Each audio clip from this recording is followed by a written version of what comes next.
સહિતના 11 રાજ્યોમાં લગભગ 93 કરતાં વધારે લોકસભા બેઠક પર ગઈકાલે 7મી મેના રોજ ત્રીજા તબક્કાનું મતદાન પૂર્ણ થયું. ત્યારે ગુજરાતમાં છેલ્લી 2 ચૂંટણીઓ કરતાં સરેરાશ 6% ઓછું મતદાન નોંધાયું છે. ત્યારે બીજી બધી બેઠકો પર પણ શું છે પરિસ્થિતિ, આવો જાણીએ. નમસ્કાર, આપની સાથે હું છું જાનવી.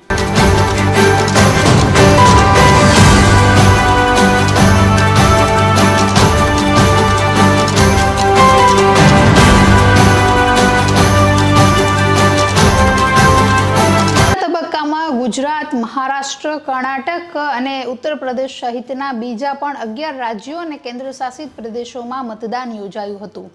જેમાં ગુજરાતમાં 25 લોકસભાની બેઠકમાં મતદાન થયું, તો સાથે જ યુપીની 10, મહારાષ્ટ્રની 11 સહિતની દીવ, દમણ અને દાદરાનગર હવેલી સહિતના કેન્દ્રશાસિત પ્રદેશોમાં પણ મતદાન યોજાયું હતું. ની તમામ 25 લોકસભા બેઠક પર નજર કરવી છે કયા શહેરમાં કેટલું મતદાન નોંધાયું છે. કારણ કે 25 એટલા માટે સુરતમાં મુકેશ દલાલ બિનહરીફ જાહેર થયા છે. તો શરૂઆત કરીએ ગાંધીનગર બેઠક પરથી. ગાંધીનગરમાં 2024 લોકસભાની ચૂંટણીમાં 55.65% મતદાન થયું છે, જ્યારે કચ્છની બેઠક પર 55.5% મતદાન નોંધાયું છે. તો બનાસકાંઠામાં 68.44%, પાટણમાં 57.88%, અમદાવાદ પશ્ચિમ બેઠક પર 54.43%, તો રાજકોટની બેઠક પર પણ 59.60%.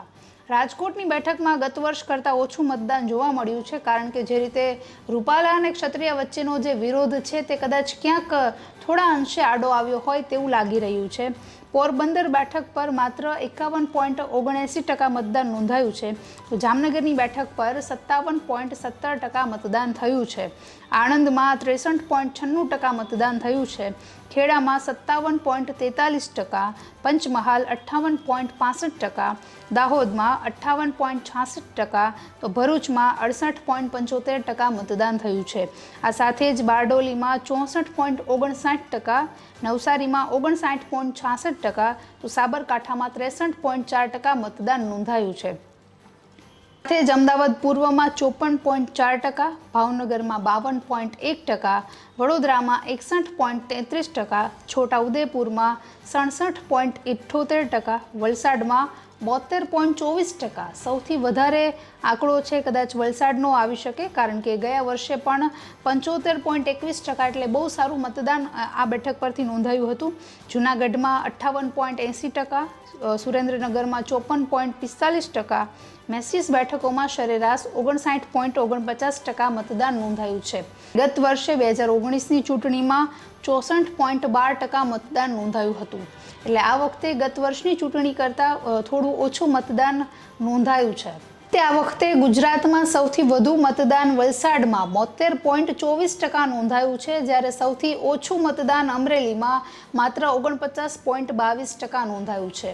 નોંધનીય છે કે ગુજરાતમાં લોકસભાની 25 બેઠકો ઉપરાંત 5 વિધાનસભા બેઠકો પર પણ પેટા ચૂંટણી નોંધાઈ હતી. આ 5 વિધાનસભાની બેઠકો પર પણ નજર કરીએ. પૂર બેઠક પર 59.47% મતદાન થયું છે, તો ખંભાતની બેઠક પર 59.90% મતદાન થયું છે.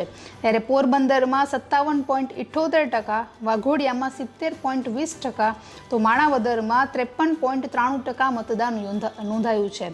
વિધાનસભાની પેટા ચૂંટણીની વાત કરીએ તો સૌથી ઓછું મતદાન માણાવદરની બેઠક પરથી નોંધાયું છે, જ્યારે સૌથી વધુ મતદાન વાઘોડિયાની બેઠક પર 70.20% નોંધાયું છે. તે ગુજરાતમાં છેલ્લા 10 વર્ષની ચૂંટણી કરતાં, લોકસભાની ચૂંટણી કરતાં સૌથી ઓછું મતદાન આ વર્ષે નોંધાયું છે. નમસ્કાર.